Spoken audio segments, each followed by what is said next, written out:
and welcome to another reading vlog. I'm doing another new releases vlog, this time of course for May. One issue. I have a lot of May releases I want to get to that I've got up to in gallery, a lot more than like my typical 3 I do in a video.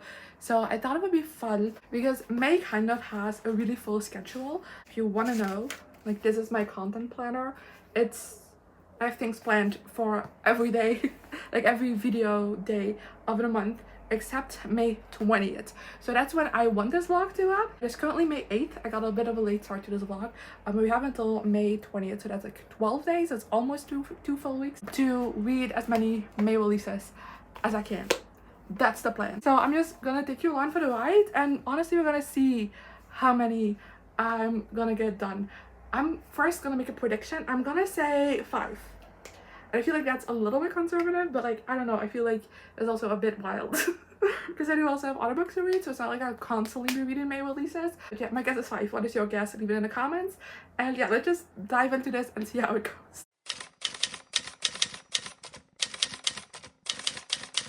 Hi, so this evening I'm about to go to bed, and I've had quite a busy day and I've had quite a lot to do today, so I didn't have a lot of reading time. But I did start First and Forever by Lynn. I actually got 35% of the way through.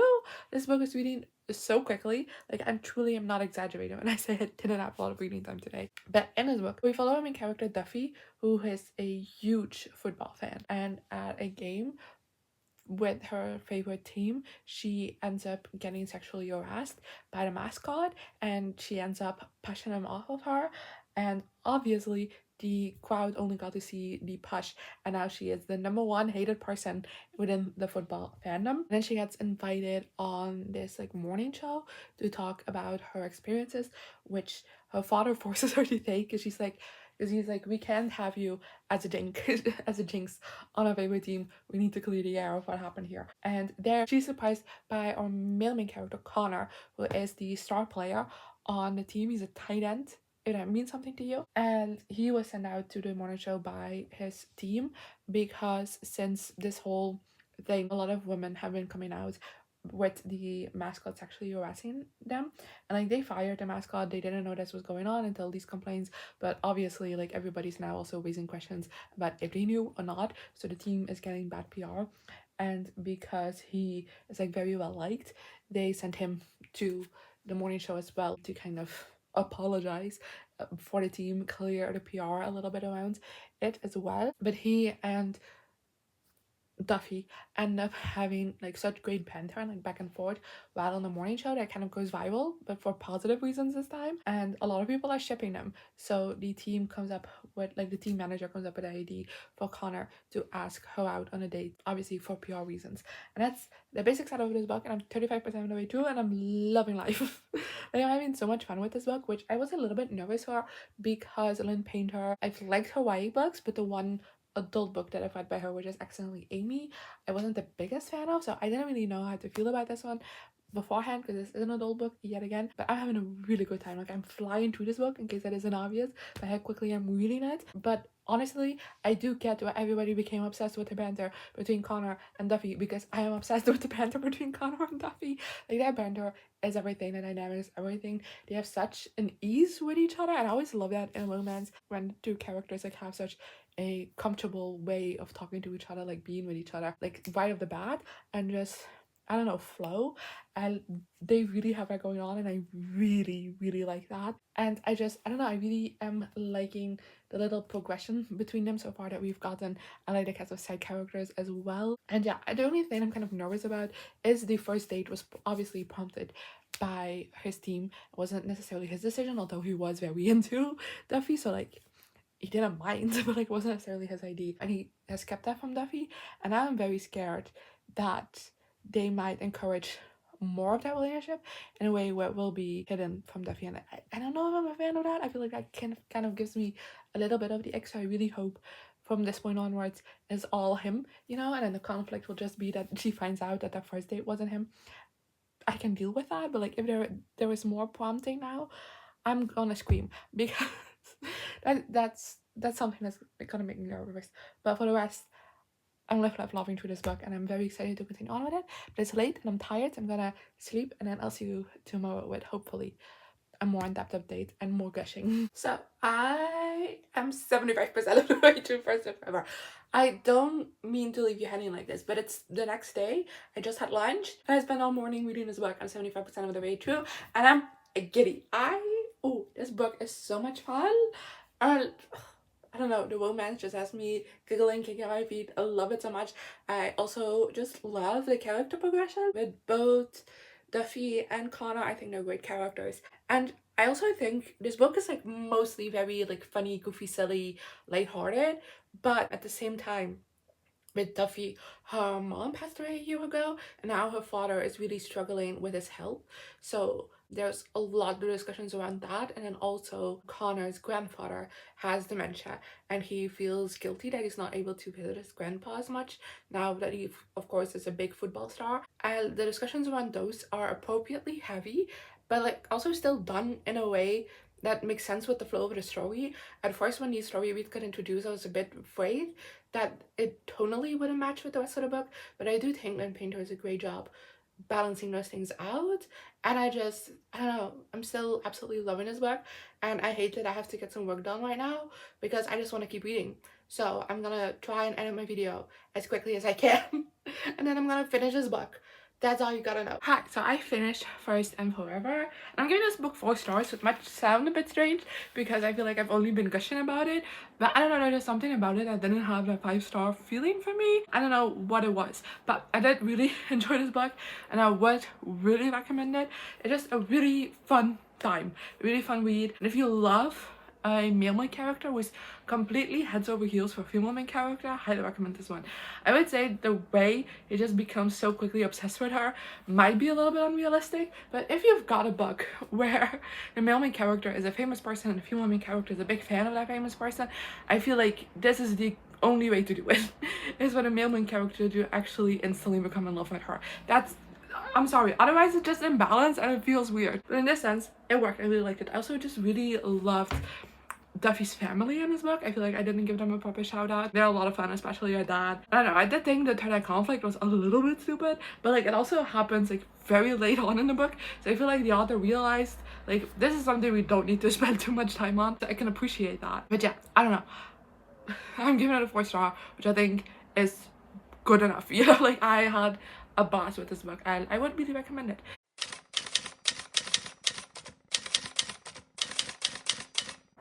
Okay, so this is not that long after the last update, and I finished another book, except it's a graphic novel, so of course it was gonna go quickly, but it's the To All the Boys I Love Before graphic novel. I'm giving this 2 stars. I'm so sorry. I really want to love this. In fact, this was the book of the list that I was most excited about, but yikes. In case you don't know, To All the Boys I Loved Before is a YA contemporary romance that came out during like the YA boom, and I was fucking obsessed with. It follows Laura Jean, who whenever she has a crush on a guy, she writes him a love letter to kind of wrap up her feelings, and then she neatly puts them in a box. So there's never an intention for these letters to get out, except at the start of the book they do. It's only an issue because one of the guys, like the most recent guy, the one she still has a crush on, is her sister's recent ex-boyfriend. So because she doesn't want to go, you know, into the full drama thing, she doesn't want this guy to think that she actually has feelings for him still, she decides to pull in Peter Kavinsky, the popular guy at the school, to be her fake boyfriend, and he agrees to it because he has recently broken up with his girlfriend that he's been with for a really long time, and he wants to make her jealous, so it's a good deal. And it also got adapted into a great movie, might I add, the sequels, but the first one is great. So I was also very excited for this graphic novel adaptation. I thought it was a fun way for me to like re-experience this book. It's not. I really would not recommend this because I feel like obviously while doing a graphic novel adaptation there are things you're gonna have to cut because there's way less room for things. Things will go quicker. That's to be expected with a graphic novel, but I feel like they accidentally mistook the file of things you can cut from the book and used that to actually make this, because tell me why the only scenes between Peter and Laura Jean in this book are of them fighting. That's the only scenes between them, so them arguing. Does that make sense?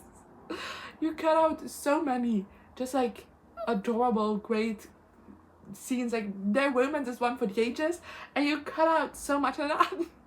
And instead you gave me so many scenes with Josh of all people. Like, at least if you were gonna, like, you know, scrap the screen time for Peter, at least replace it with more screen time for the family. No, we got more with Josh.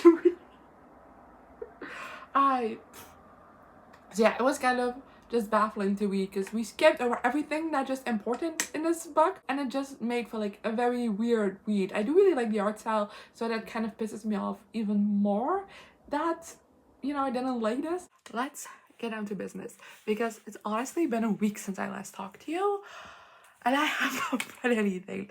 Also, I got a haircut. What do you think? I like it. I love it. But I don't know what it's been this past week. I've been really wanting to read, but like every time I kind of try and get to it, I'm just like, nah. And it just, I don't know, I feel like I've been on the edge of a reading slump all week, and it's been the worst. I don't like it. And also, for purposes of this video, it's not really helpful now, is it? So this weekend, I'm gonna log the fuck in. It's Friday evening, so I've already failed at that. But from now onwards, I'm locking the fuck in until this video has to go up. Like, I'm doing nothing but reading new releases. So wish me luck. While I was on the edge of a slump, I did read the first chapter of 5 Galleys, and to kind of decide whatever I wanted to read, I started with Dolly All the Time by Annabelle Monaghan, because this is one, this together with the Lynn painter, this is my most anticipated release for this month, but this just ended up being a bit, I feel like it's gonna go a bit heavier than what I'm currently in the mood for, so it's a pass on that for now. Then I also read the first chapter of Smash or Pass by Birdie Schae, because I've seen a lot of people talk about this book that I follow and they really enjoyed this as a YA, and I don't know, I thought the first chapter was like, it wasn't anything special, but it was quite long, and I don't know if it's because it's that long and I felt like so invested in it by the end of it, or if it's just like the story, but I'm very curious to continue on with that one. I read the first chapter of Romantasy by Mare Roach, and this is one that I thought was going to be like a fun silly time, and I do definitely think it is, but my brain is just not computing anything fantasy right now, so that didn't work. And then I gave a shot to Walls and Rivalry by Kristy Boyce. I really enjoyed the other two like D&D focused books that this author has. Like, these are books following like romance books, YA romance books, and like the couple are D&D people, like they play D&D a lot, and this is a new one of those, and I was like again excited for it. I thought it was a cute start, but like again nothing too special. And then lastly, I read Shapes of Love by LV Peñalba. I'm so sorry if I mispronounced that, but this is a story following an asexual singer-songwriter, and I always love me some asexual rap. I feel like that more books need that, so I was very excited to read this because of that. I have to say I fell in love with this in the first chapter, so I'm very excited to continue on reading with it. In fact, the only reason I didn't continue on with it when I did the first chapter try is because I actually had to go somewhere. So I just barely finished all 5 of these first chapters before that, and like I always, for some reason, whenever I do this for try chapter things, like none of them manage to hit until the last one, always. So I shouldn't have been surprised that it also took me until the last one this time around, but I'm very excited to continue on reading with it. I've only read a chapter, so I can't tell you much more about it, but as I said, I'm going to log the fuck in, so I'm gonna read it right now.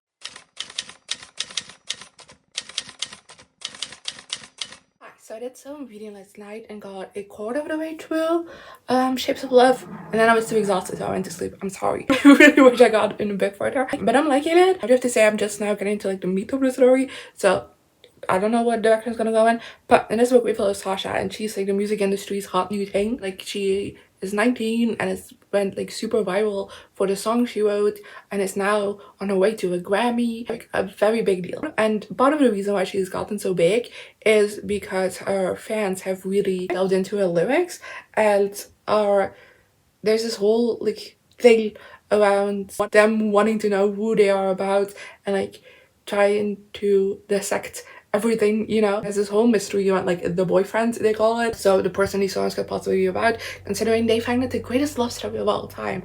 There's only kind of one issue. Sasha is our ace, and all of their songs are based off of her favorite fictional stories, and yeah, it's a thing. And when that truth kind of threatens to come out, she just so happens to bump into her like former best friend's Kai, and they get spotted together. So now everybody is kind of thinking like, oh, that could be the boyfriend. And her team decides to lean into that and asks her to fake date Kai to kind of, because fans are upset. The story they made up in their head is made up in their head. So there we go. And Sasha's kind of also struggling with it a little bit because she kind of does want to come out, but she also doesn't want to disappoint her fans. And I don't know, yeah, I'm just at the part where they proposed the fake dating, and I'm very curious to see how this is gonna go. But I do have to say, so far, there are some leaps in logic. There's just a lot of things, a little bit, that don't make sense to me that much. And I just have to have a suspension of disbelief that, hey, we're gonna go with it. Because I do think that when it comes to like conversations around like relationships and friendships, and especially within the context of Sasha being our ace, I think this is gonna be a good book so far. But when it comes to like the plot, I'm already seeing some holes where I'm just like, I don't know if this makes sense. I'm halfway through, and I hate to break it to you, I'm not really liking this anymore. I feel like it's written so obviously by such a chronically aligned person. It's kind of hurting my soul. Like, damn. The way we've gone off track to talk about things that are like just fandom, only Twitter obsessed conversations.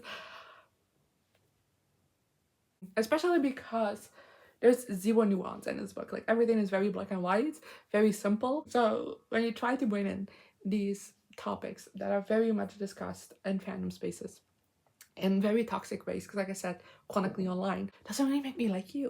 I don't know, I'm not really vibing with this anymore. Also, everyone in this book is a minority, which not necessarily a bad thing, but the way it's written just kind of feels like the author had like a list and just was checking things off. I don't love that either. And I also am not the biggest fan of Sasha. I feel like she's such a hypocrite, and also, I don't know, very self-centered in a way. And I'm not the biggest fan of that either. So I want to be live life loving. I'm not.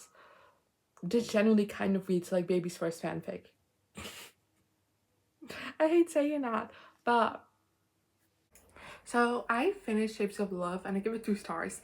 And I hate to say that because honestly, I wanted a book to recommend to you with our ace rep. Like, how little books are there that have that representation? But this just really wasn't well written. I apologize. The more I kept reading, the more I kept getting the vibe of like baby's first fanfic, you know? And that made it so unbearable to read. I think this book had very black and white thinking. There was like no nuance in any of this book, which you would think, considering the subject matter, there might be, but no. The characters are extremely one-dimensional, very flat. Again, considering this is supposed to be about like very deep relationships and like friendships, everything was so surface level. It was a ride, not a fun one. I didn't fully hate this because otherwise I generally wouldn't have had the guts to finish this. But it's just so easy to like just let all my frustrations with this book come out because I wanted so much from this and I got so little of it. But I do think at points it has some good things to say. I do think at points it is entertaining to read. But there was just a lot of shit to get through as well.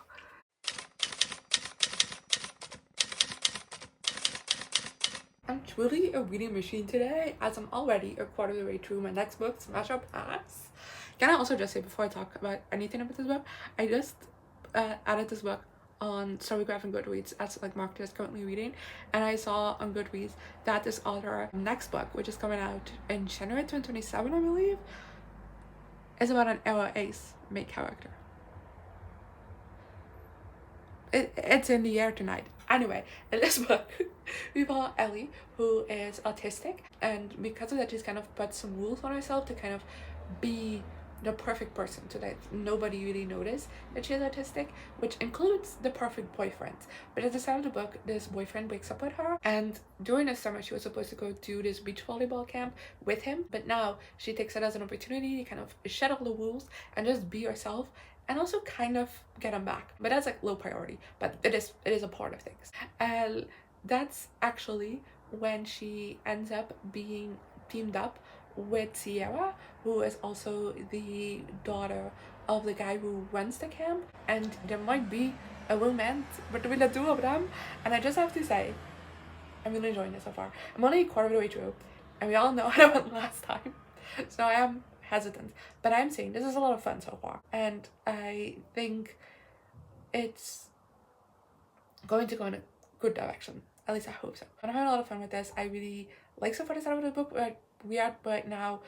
They're just at the camp. They've just been teamed up. They just arrived in their cabin. So it's like we're taking very slow steps. But like this book is reading so quickly. It's so much fun, and I don't know. I'm just having a good time, and I'm really hoping it will stay that way.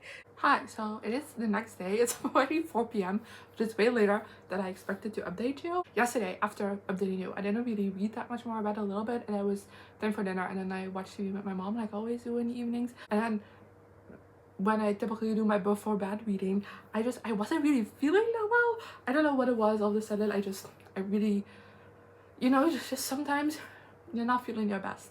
And I felt a bit sleepy, but not like tired, so I couldn't actually go to sleep. So I spent a lot of time just kind of scrolling on social media, which, by the way, is filled with everything off campus, and I'm obsessed.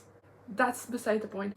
And then today I did read, and I finished Smash Up Pass by Birdie Schae, and I give it 4 stars. I really enjoyed this. Highly recommend it as well. This is just a really cute sapphic YA contemporary romance with great autism rep as well, and also a really great focus on friendship just in general as well. And I had a blast reading it. It's such a quick read. I absolutely flew through it. And then the reason why I'm editing you later than planned is because right as I finished my book, my grandparents came for an unexpected visit and they stayed for like quite some time. So when I was later in the day and I planned it to start my next read, but oh well. But back to Smash or Pass, this was such a great read. I only did a quarter of the way through update because I was flying through it so much. I was having so much fun, and I didn't really feel like I had that much more to say about it. But yeah, I think if you are looking for a sapphic book with great autism rep, I recommend this one. Also, just like in comparison to Shapes of Love, where I felt like a lot of the diversity felt like checking boxes, this book is equally as diverse, but it just feels more natural, if that makes sense. And I don't know, I didn't really feel as much like checking boxes, and I don't know how to explain the difference to you, but I do want to point that out, that I don't just see a lot of diversity as checking boxes the way it's written, and I feel like this book just exemplified that, because I feel like this one is written way better. And yeah, I don't know, highly recommend this one. That's basically all I gotta say. I've gotta figure out what to read next, because I'm kind of debating between 2 books, so we'll see how that goes. Hi, so it is Monday evening. My hair looks rough. I apologize. Jesus Christ. Anywho, I finished Worlds and Rivalry today by Kristy Boyce, and I didn't do an update while reading. I know, scandalous, but I just didn't really have much to say about it. But this is a YA contemporary following our main character, Hazel, and started the book is the start of her senior year. She has been made captain of the color guard. She's very passionate about the color guard, so there's a lot of pressure on her to do this captain thing right. And around the same time, her and her best friend start up a like D&D group, which is something they've been wanting to do for a while, and she becomes the DM of it.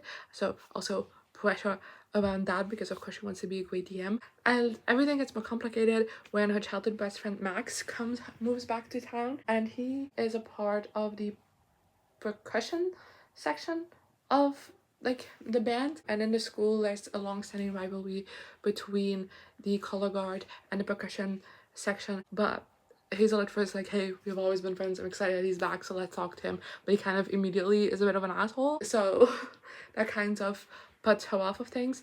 And then it just gets complicated because they were childhood friends because their parents are friends, so now their parents are still kind of like forcing them to hang out a little bit, like setting up ways that they would hang out and such. But obviously they don't get along now, and yeah, it's a romance between the two of them as well.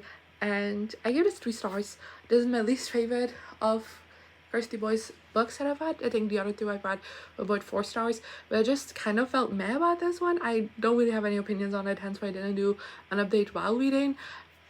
I wasn't the biggest fan of Max. I did think he was a bit of an ass and I don't know if he was redeemed properly, but honestly I didn't really care that much about these characters. I feel like they felt very one-dimensional and flat. I didn't really buy the friend group in this one either, and like the romance also really didn't do it for me. The storyline around Hazel kind of feeling a lot of pressure, I thought that was interesting, but even that could have gone further. I don't know, I feel like there was nothing really bad about this book, but also like nothing really great, just like a mid book for me, so hence a 3-star. And that also brings us to the end of this vlog, which it was not the plan. The plan was for one more day, but I kind of don't want to force myself to read a book in a day, and obviously I don't want to finish this video with a book that isn't finished. So wrapping things up here. I'm also not gonna lie, I'm a little bit tired of this video. I feel like the whole idea of just like locking in for the weekend was not a good idea. I feel so burned out for some reason, and I don't know, I'm not feeling it, so I'm not forcing myself to do anymore, especially because I feel like I've already read quite a few books for this video. We had First and Forever, To All the Boys I Loved Before graphic novel, we had Shapes of Love, Smash or Pass, and then Walls and Rivalry. That's 5 books. I feel like that's a decent amount. And honestly, especially considering there was a couple of days there where I just like wasn't reading anything, I feel like that's good progress, you know? But ratings wise, we had a 4, a 2, a 2, a 4, and a 3. So a mixed bag. I wish I could say that was a bit more positive. I apologize for that. Anywho, great May releases. There's still a lot that I want to try and get to before the end of the month, so definitely check out my wrap up at the end of the month.